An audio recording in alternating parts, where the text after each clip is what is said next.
Hello and welcome to this new session on how to set up Google Classroom for the first time.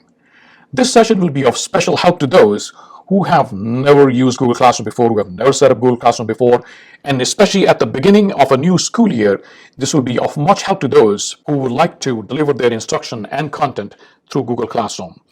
Many school districts in the nation, including ours, are delivering their instruction through Google Classroom in class and remotely both. I'll walk you through every step of teaching with Google Classroom, right from the beginning all the way to introducing some of the new features in Google Classroom that were just cropped up in 2023. So join me on this exciting journey. Let's start from the beginning. This is what you will see when you go to google.com and you'll be logging in with your district login, Google login. So you sign in, and in most cases, you have already been provided your district Gmail address or district Google address. You will enter that email address and then hit next, and it will ask you to enter the password. You enter the password, and most probably you will end up in your email for the first time. This is your Gmail. This is the page you will end up here. So click on this waffle sign on the top right corner here. And when you click on that, a drop-down menu will show up. And on this drop-down menu, you will have all of these. So you're going to click on Classroom. So click on Classroom, and here you have your Google Classroom, what do we call the home page. In my case, you're seeing some of the classes already set up, but if you're new to Google Classroom, you'll not see anything over here. All you will see is just this waffle sign on the left side and a waffle sign, kind of a dotted sign on the right. But you're going to click on this plus sign. When you click on that, it will give you two options: create a class or join a class. Since you are a teacher and you'll be creating a class, join a class is for your students, because once you create a class, your students will be able to join that class by clicking on join a class. So you click on create a class, and it will give you the option link class to SIS. SIS is the Student Information System. In the Student Information System, we use here Infinite Campus. So when you click on to class with SIS and you click, it will give you the options. Once you log in, if you're already in the Student Information System, if you're already in Infinite Campus or any other student management system, you will have those classes show up here.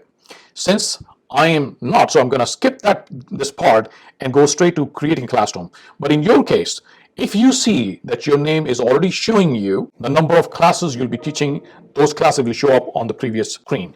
So here you create a class, and this is how we name a class. In order to name a class, this is the first thing you do. You start with your last name. So in my case, I'm going to start with my last name, just the last name, comma, and then I enter the school name.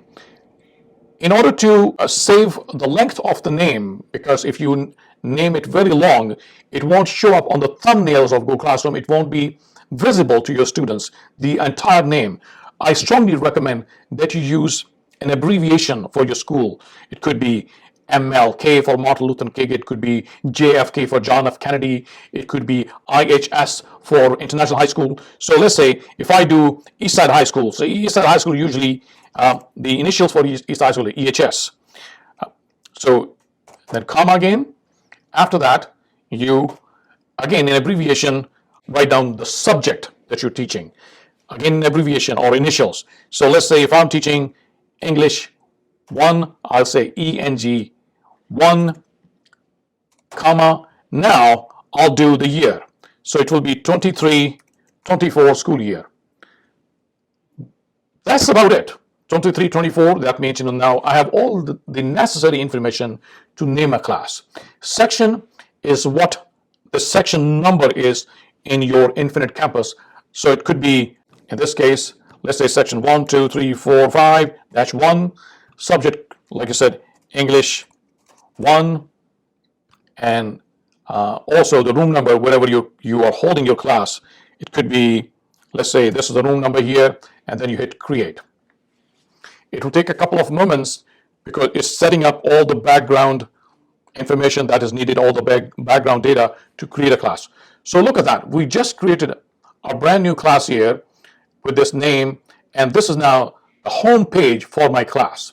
If you look at that, on this page, this is what we call the stream page. On this home page, you will have all the announcements, the assignments that are posted for the day, all of those will show up here in the form of a list in this part, in this area. On the left side, you have a Meet and generate Meet link option here. Then you have the class code. When you click on the class code, where you have the rectangle here, you click on that. This is the class code. This is the class code that your students will need if their name is not imported through the student information system. You will give them this class code and they will be able to hit on that plus sign I'd shown you at the beginning. They will click on that plus sign and then they will join class and enter this code and they will see that here. You can also copy this invite link and you can send this link either via email, via text message, or any other way of communicating this class code. You can pass it on to students. This is another way for students to join your class. If you click on this generate link, it is now generating a Google Meet link only for those students who are not there in front of you. You want sitting at home for some reason. If there is some students who have been assigned to work from home, you will have this Meet link for this particular class. So you click on that and you hit save. Now this link has been saved. You can copy that link or you can click on that link and this will open up a Google Meet wherein you can remotely teach whatever you're teaching through your Promethean board and the camera that goes on top of Promethean board. You can show the ambiance or the environment of the entire classroom to the students who are sitting at home. So this was just the home page. Now let's go to the second most important part after setting up your classroom, your first classroom. Click on classwork. In classwork, the only option you will have at the beginning is just create. You click on create, you will have all of these options in the drop-down menu. You have create a Nearpod assignment. Those of you who have already installed an extension, it's called Nearpod extension in your Google Classroom, and how you would install that Nearpod extension, you will search for Chrome extension in Google. You search for it, you go to Chrome Web Store here, and here you will search for Nearpod. You click on that and it's giving you all of these options, Nearpod for Classroom. This is what, since I already have added this extension, so that's why I'm seeing this as a sign that's removed from Chrome. But in your case, if you have not installed Nearpod as an extension, you'll see it here in this blue button here. It will say add to Google Classroom. Once you add to Google Classroom, what it will do, it will give you the option in your Google Classroom here, create a Nearpod assignment. And Nearpod will allow you to add hundreds and hundreds of lessons on almost any topic imaginable in your subject area.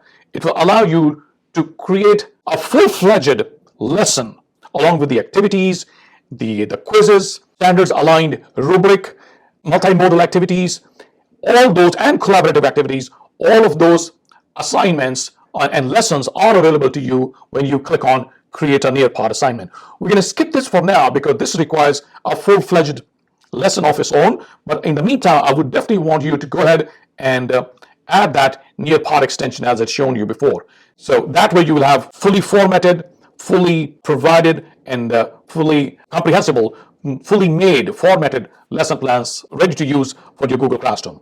The other option you have is, this is probably you will use the most in your routine, create an assignment. In creating an assignment, now you're going to start creating assignments by giving it a title. The title could be, let's say, I'm just giving you an example from high school assignment, Great Gatsby review, a review of the novel. Great Gatsby, let's call it a review of the novel. Now instructions, you can say read and summarize the first 4 chapters of the novel, and then just keep it like that, but the more detailed the instructions are, the better. But for paucity of the time for this presentation, I'm going to leave the instructions just now. But I strongly recommend when you are giving instructions to your students, make it as detailed, as comprehensible, and as explicit as possible with all the steps. Now, in addition to that, if you look at that at the bottom, you have all of these options. You have attach, or different attachments. From YouTube, let's start with this one. So I'm going to hit return. And I'm going to click on YouTube, and I'm going to search for now YouTube Great Gatsby review. Something from Spark Notes right here. And if you look at the bottom, to add video. Now, this particular video has been added to the assignment as an attachment. Let's say I want to add another from a drive. So I will search for a presentation, a slideshow that I want to add. I've added that. That has also been added. I can also add, by clicking on create, I can add a Google Docs. I can also add a Google Sheets. I can also add a Google Drawings, and I can also add Google Forms. If you add Google Forms, if I click on that, you can create quizzes by delving deeper into users, the features that are available in Google Forms. You can create quizzes also can be inserted in the same assignment. And now very recently, they've also added what they call the practice. This is the latest addition to Google Classroom, wherein you can create practice sets. On any given topic, you can create your own practice set. So by clicking on that, you can create, it will give you the option. You can create question. The question could be, for example, what role does Nick Carraway play in the novel? And I'll give the option. You want to give it as here are the options to structure this question. Do you want to structure this as a short answer question, as a paragraph question, as a single select, or as a multi-select option? So let's say I want to do it as a multi-select option here. So option 1 could be Nick Carraway is narrator. I want to give another option here, says Nick Carraway is a friend. I say another option is a bystander. Another one, it could be that Nick Carraway is here. I would have to click on all those which I consider are the correct answer. If I click on these, and let's say if 1, 2, these are the correct answers, and that way when the students see the answers, they will get the feedback right away whether they're clicking on the right answer or not. Let me do another one, a new question. Another question could be, how do you define Gatsby's character? Again, let's do single select. Instead of multiple options, this time it will be just one option here out of multiple. Greedy, was Gatsby ambitious? Was Gatsby vain? So let's say I want to give these options. And for example, if I call this ambitious as the correct answer, so I just did this. I want to definitely do want to name this. So it could be Gatsby review. This is where the students are reviewing. And then I can try this practice set which I just created. I'm going to try this as a student. And this is how it's going to show up. So welcome to practice, a fun and helpful way. Let's take a quick look. It's giving me a quick option on how to set it up for the first time. And this is a practice test where the students will see. So if I create this one and check whether my answer is correct or not, and it's given the option, try again. So it means it was an incorrect answer because I had already clicked on the correct answer. It was your friend. Check again. Now the answer is correct because I clicked on a narrator and a friend as a correct answer when I was setting it up. Now here we had clicked on ambitious as the correct answer, but let's say if I am a student and I want to check whether my answer is correct or not, it's giving me no, try again because we're wrong. So now I'm going to click on the correct answer and see whether I'm getting the right answer or not. Here we go. So it's all done. So this is now giving me, so we're done editing this particular practice test. Like I said, this is a brand new feature which was not there before, and I'm attaching this now to that assignment. So in this assignment which I just created, I have 3 different options in this Great Gatsby, a review of the novel. So I have these 3 attachments. I can add more. I can add more links. I have all these additions which I can continue making with these add-ons, News ELA, and different options here. And here on the right side of 4, it will give me the options of different classes or Google Classroom that I can assign this assignment to. So let's say if I have this particular class, and on the next step, it will give me the options. Since I don't have any students in this classroom right now, that's why I don't see it here. I can assign it to all the students, or I can assign this particular assignment to some of the students. You can also set up a due date. Let's say I want to set up a due date for Friday. And how about the time? If you want to set up classes beginning at 11 o'clock on Friday, so I want to call it 11 a.m. This is due date. And here I have the topic. I definitely want to give it a topic. So I want to create a topic. So this was, let's say the topic could be classwork. Keep it as simple as possible. This part is extremely important. This is a grading. And in this part, whatever we add must be in sync with the categories and the grading weights in Infinite Campus. I'm going to show you how. So first of all, you want to give it weighted by category under grade calculation. And if you want to show overall grades to students, fine. If not, then you can leave it unchecked.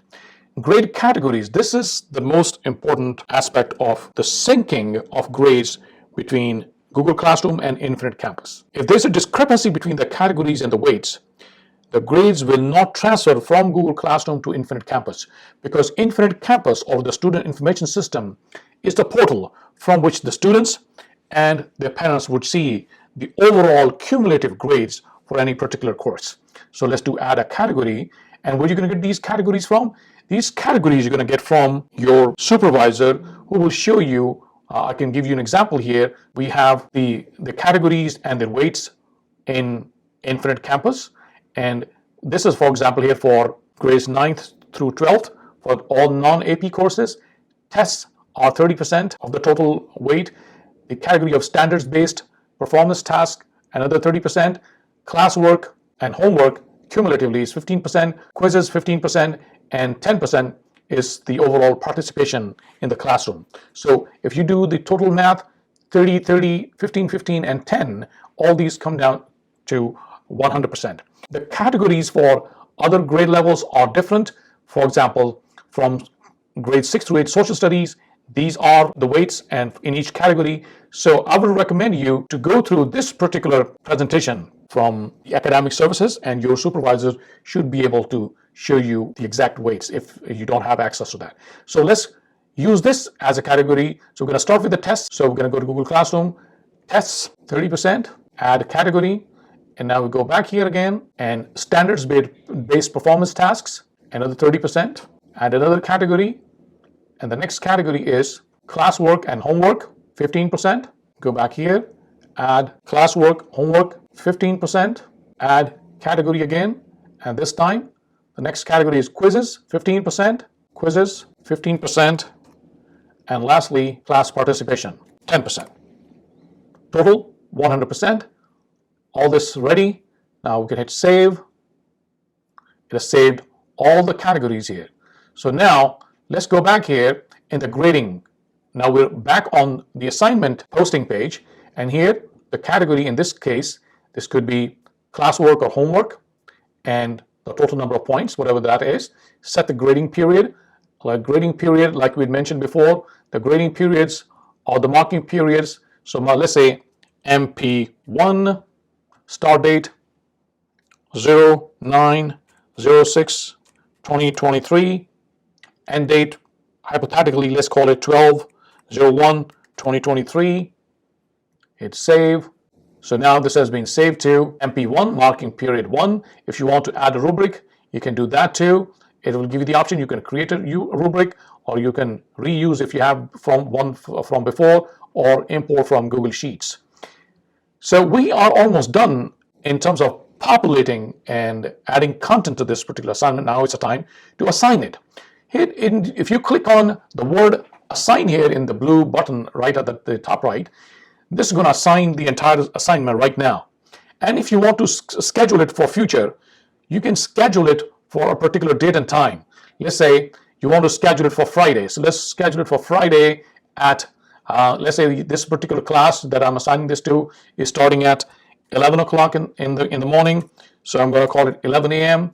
and schedule. What it'll do, it is already showing you under your classwork. This is where it's showing in your classwork. And look at that. It's scheduled for September 8th at 11 a.m. That's when it will show it to students on their classroom stream. Until then, this will stay hidden unless you want to edit it and you want to assign it right away. And beyond that, this was all about the assignment page. So you already have a topic here, classwork, but you will keep on adding topics more and more, like tests, quizzes, and the standards-based tasks. All these the topics. I would strongly recommend to keep the topics in alignment with the grading categories that we had created, the 5 grading categories. Check the grading categories for your grade level because it's different for the different grade bands. So within that, whatever your grading categories are, create the topics also in sync with those. Under people, you will see all the students who are enrolled. You can, like I said, you can manually add these students by typing in their email address, their their pattersonschools.org email address. Not the K-12. Students don't have Patterson.K-12 email addresses. They have the pattersonschools.org email address, or you can give them your class code and they can join it through that. And here, once the students have started submitting their assignments and you have graded those assignments, you see their grades on this page. This is a brief introduction how to setting up a Google Classroom from the beginning. In addition to that, I would strongly recommend that you spend some time in setting up a mock classroom and play around with different features. Nothing can go wrong with that. Set up a mock classroom, add 1 or 2 students and practice with those students if you can, and let them submit their assignments, grade those assignments, and see if they can see at their end whatever you are posting, if the gradings is being done correctly, all of those things. It will take some time before you get comfortable with using Google Classroom. There's a lot to learn in this. This was just the beginning. This is just a primer on setting up Google Classroom. I'll see you next time. Until then,